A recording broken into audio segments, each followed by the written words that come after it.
Welcome to Mysterious Goings On. We're going to get right to the show after these messages.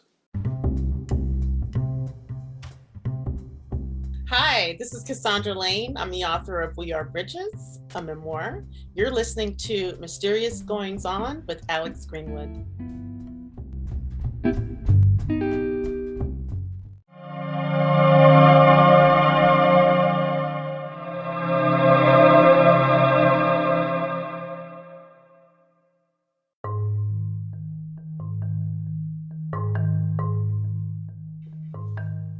Coincidentally, for Stanley Tucci, the actor, foodie, raconteur, it started in the dentist chair. Why is that a coincidence? I'll tell you in a minute. But what happened with Tucci was he went to the dentist and found that there was what amounted to be a cancerous tumor under his tongue, which he was told by the dentist to get checked out. Stanley put it away. He was reeling from the cancer death of his wife and decided he would just wish it away, and he didn't do anything about it. Well, of course, it grew, proceeded to get worse, and he was given a couple of choices. This is all from his new book, Taste, which I highly recommend. One choice was to pretty well get the tumor removed, which would probably damage his ability to taste and maybe even speak, and it was a pretty radical thing, but they were very close on this and they had to do something. Or they could do the radiation and chemo attempt to try to shrink the tumor down. He opted for the latter. It was a little less likely to succeed, but what happened was with that, it did work, but it came at a price, which albeit a small price compared to losing your life. But the price was he lost his sense of taste. He could no longer taste. And this is a hard thing for this man who is a gourmand and is pivoting towards the end of his career in acting and going into writing and broadcasting and talking about food to a large degree. The book is an excellent meditation on food, but this chapter about his cancer diagnosis and the fact that he could not taste anything for I think it was almost 2 full years. He would attempt to taste food when he got into the treatments, and it tasted to him, and I'm paraphrasing, like wet cardboard that tasted like crap. And he couldn't handle certain textures, and he had a hard time swallowing. In fact, he had to have a feeding tube inserted because he couldn't swallow. He couldn't even tolerate water, swallowing water. So everything was received via this tube for a very long time. And even after the tube was removed and the tumor was successfully put away in remission, he still had a difficult time tasting food, swallowing food, chewing food, the whole thing. One interesting thing he said, though, I remember from the book, is that, and there'll be a link in the show notes because you should go get it, but get the audio version. Let him read it to you. Let him tell the story. It's wonderful. And I believe I'll try and track down an interview he gave, I think it was on NPR, that also will tell you some of this.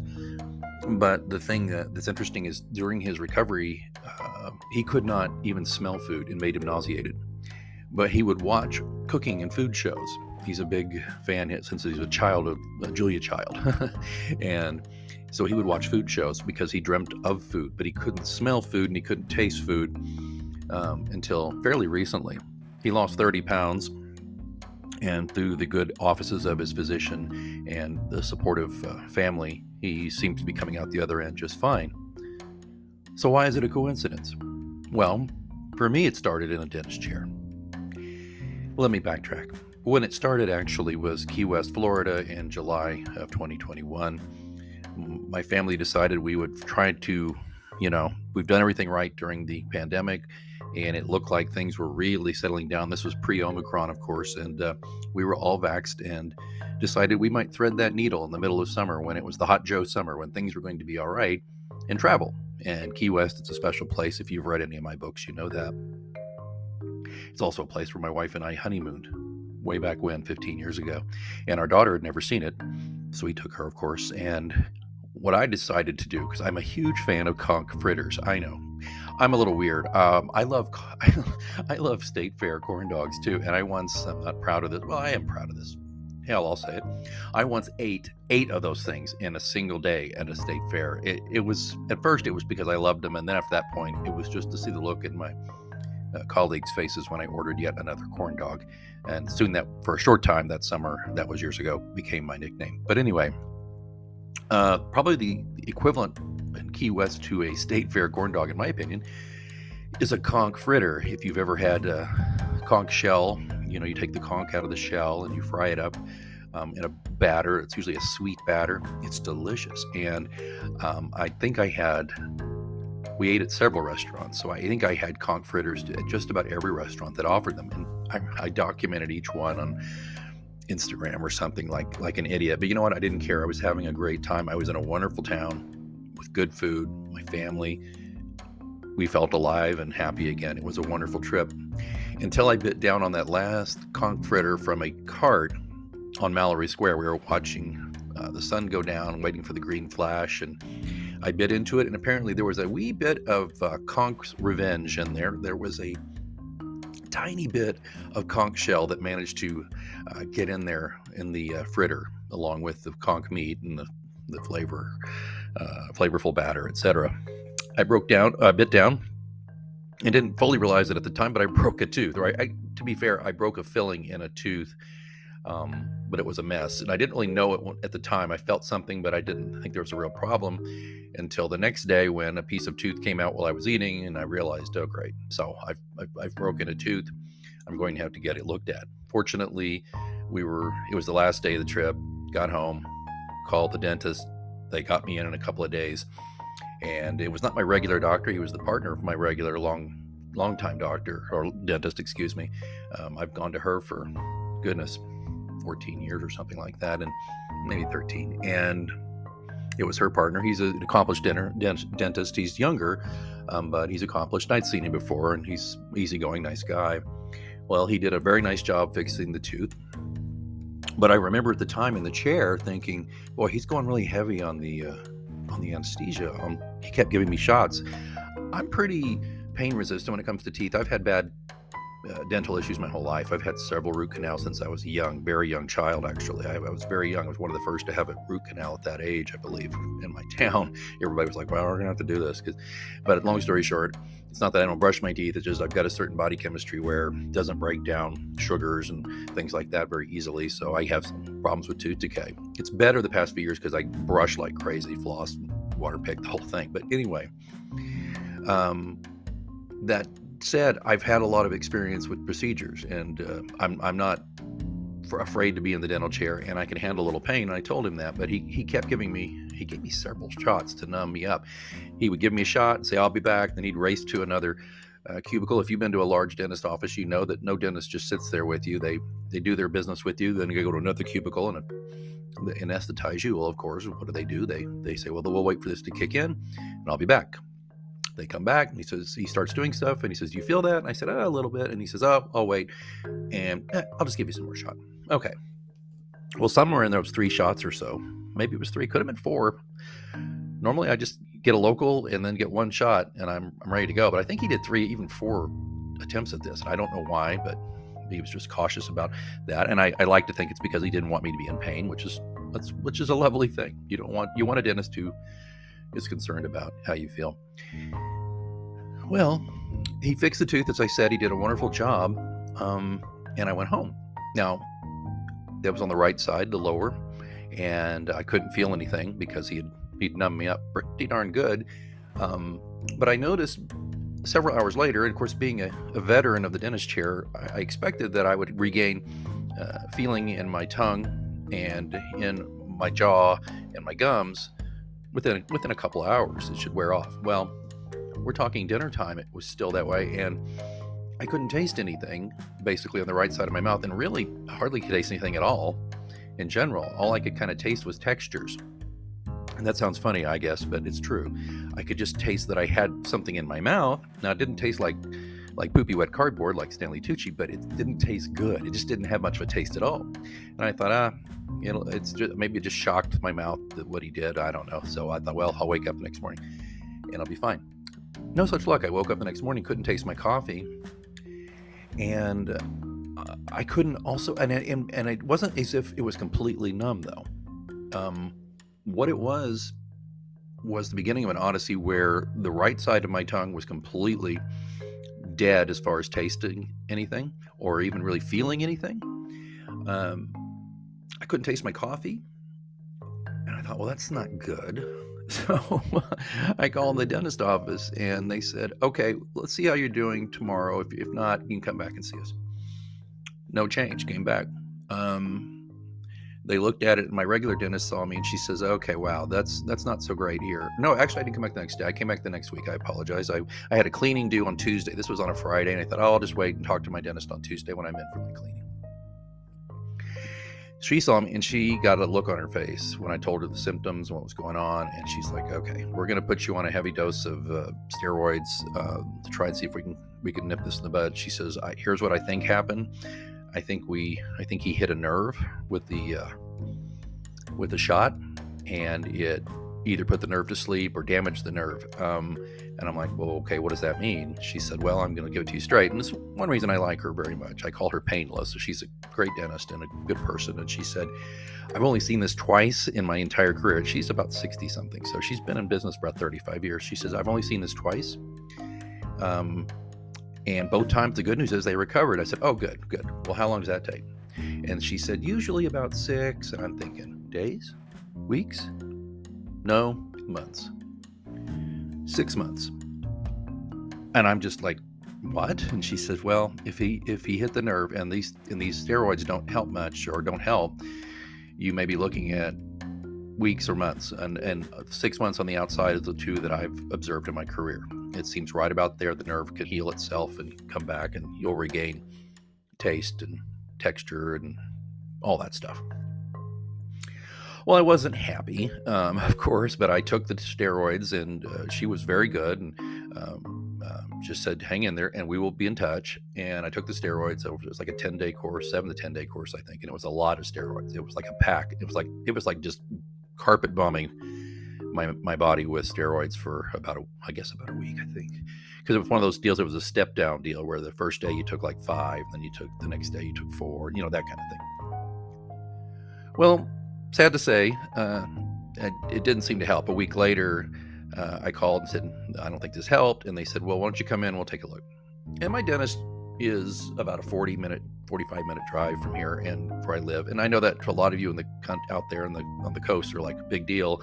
Yeah, here in the Midwest, we're kind of used to blessed with convenience. So anything over 20-minute drive is arduous. But anyway, and and the fact that I hadn't needed to go to the dentist that often, I was like, gosh, got to go back to this dentist. But all right, I go back and it's him this time.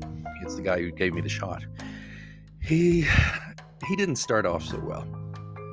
He comes in trying to be light, washes his hands and just looks at me and says, well, it really stinks to be a statistic, doesn't it? And I went from being, aren't we in this together? And boy, what a pair we are. Boy, Doc, you've made a mistake and I'm paying for it. And I'm sure you feel bad too. He is going so far out of his way to minimize this by saying, well, you're a statistic. Because in other words, what he was saying was, this rarely happens. This so rarely happens. You're just one of the lucky few who this happens to.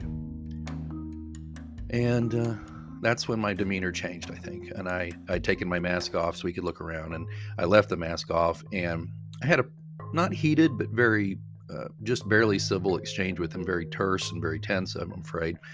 Because I just thought that was one of the most tone-deaf things I'd ever heard. Come in and just say, boy, trying to be funny. That's not funny. And I told him, I said, we're going on 2 weeks here where I haven't been able to taste my food properly. And I don't think that's amusing at all. And he blanched and realized, yeah, I effed up. I probably shouldn't have said that. He didn't say that, but that's what I assume he said. And he was a little shaky. Because I said, what are we looking at here? And he said the same thing. But here's the difference. He said, as opposed to my actual dentist, He said, this is happening to me 6-7 times, and I've been practicing almost 20 years. I'm like, oh, maybe you shouldn't give shots, but I didn't say that. So he said, how about we just check in every month on this? And I said, well, I guess I have no other choice. There's nothing else I can do. He says, I think you'll be feeling better within 6 months. And he apologized. He said, I'm sorry you're going through this. And I said, that's great. And then I said, well, I'm not coming in here once a month. And he says, how about I just call you? And I said, that would be good. I'm not going to drive out here just for you to ask me if it feels any better or not.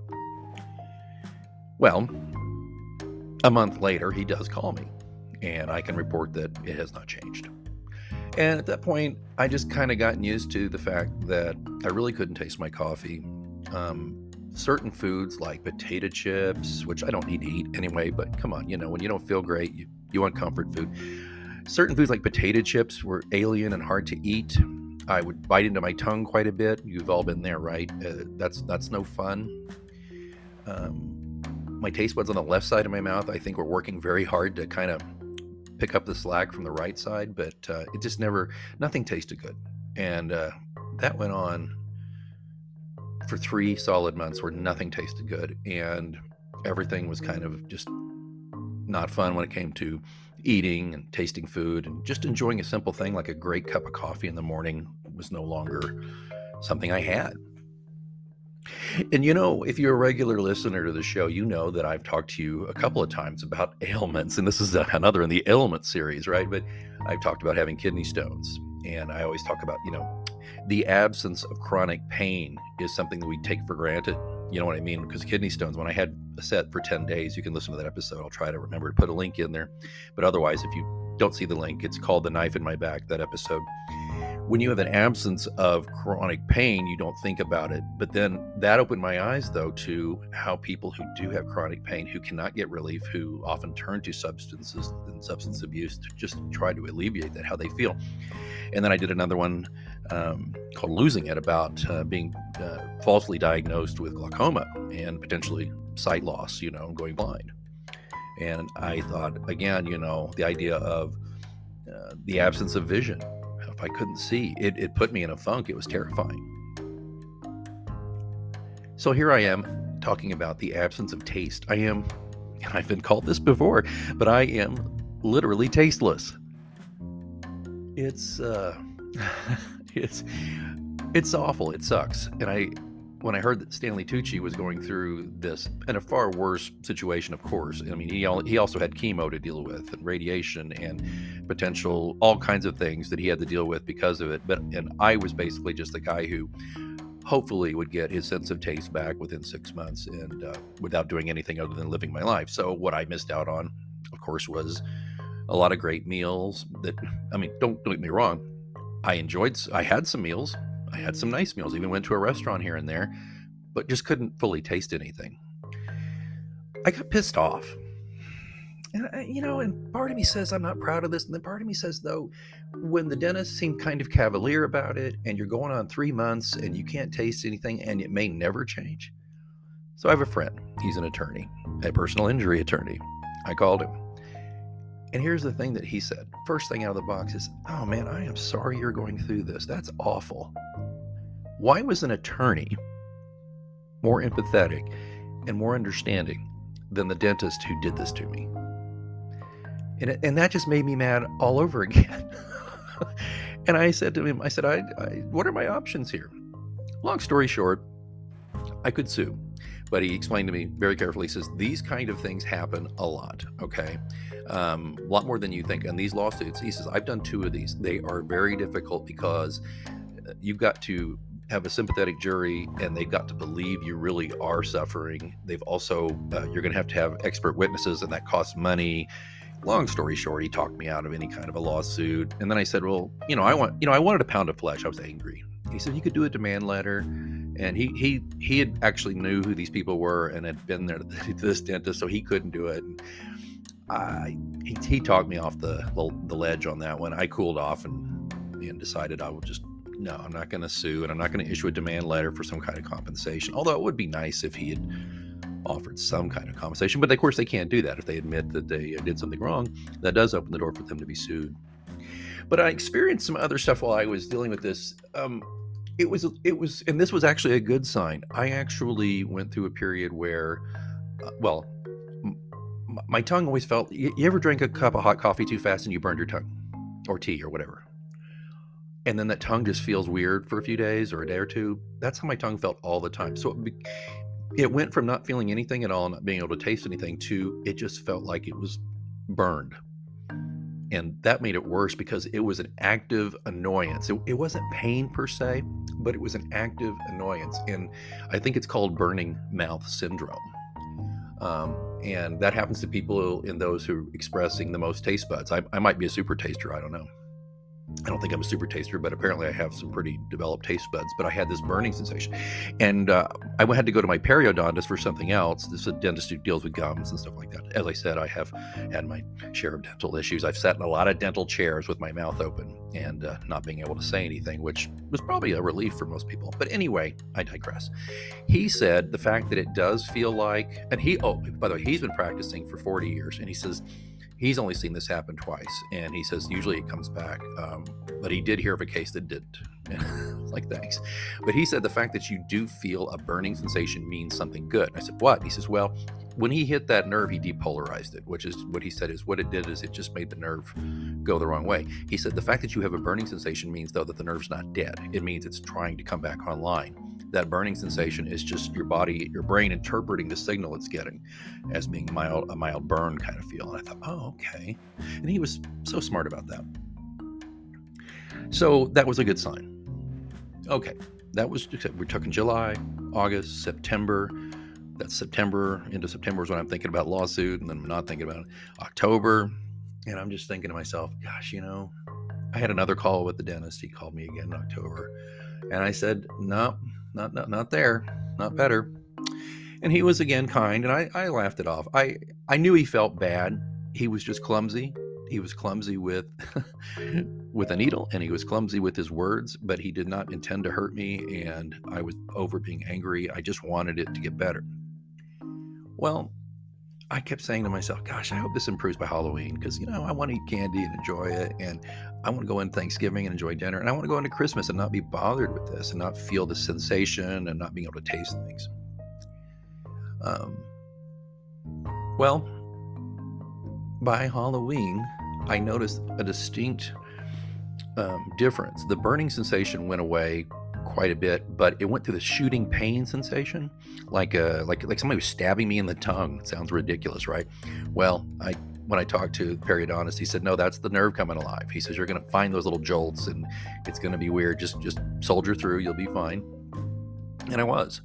But I couldn't. I just resigned myself to the fact that, well, maybe I'm never really going to get 100% better. Maybe I'm never really going to enjoy the taste of barbecue that I smoke here at my house, or ice cream, or just Doritos. I'm not going to be able to enjoy Doritos again, which again, a lot of these foods I probably shouldn't enjoy at my age, but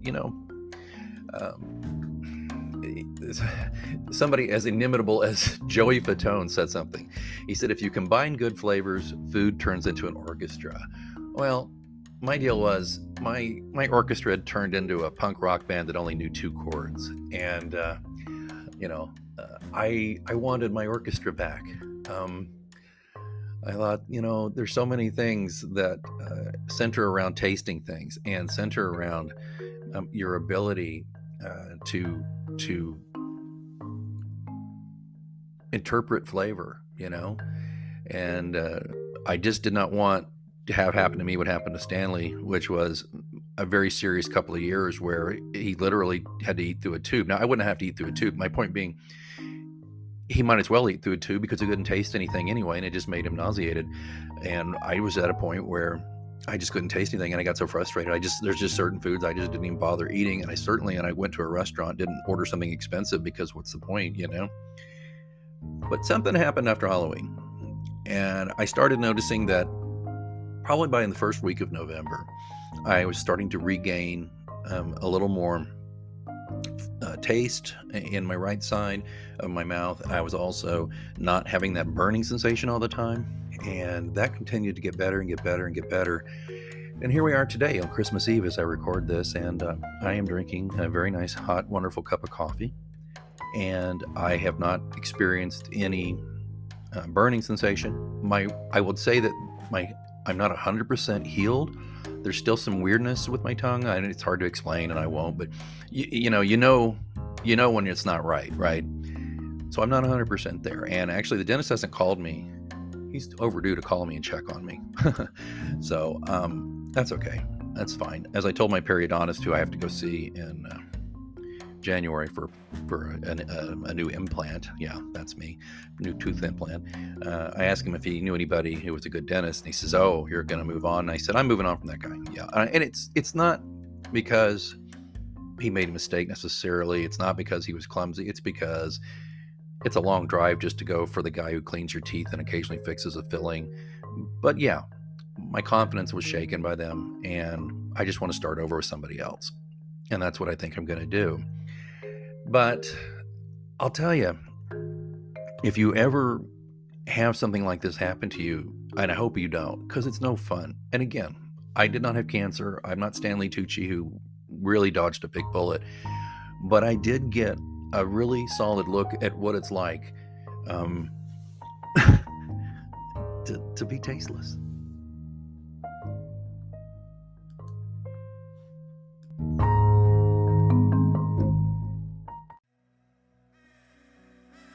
Thanks so much for listening to Mysterious Goings On. Don't forget we have a complete archive of all of our interviews, monologues, updates, live readings, dead readings. All of that stuff is available at mgopod.com. And of course, don't forget to subscribe to us so you never miss an episode. We're on Apple Podcasts, Spotify, all the usual suspects. Please join us there. Again, don't forget, mgopod.com also has links where to find me on social media and how to get in touch in case you want to be a guest here on the show. Well, I think it's time that I move on for this week, but until next time, keep reading.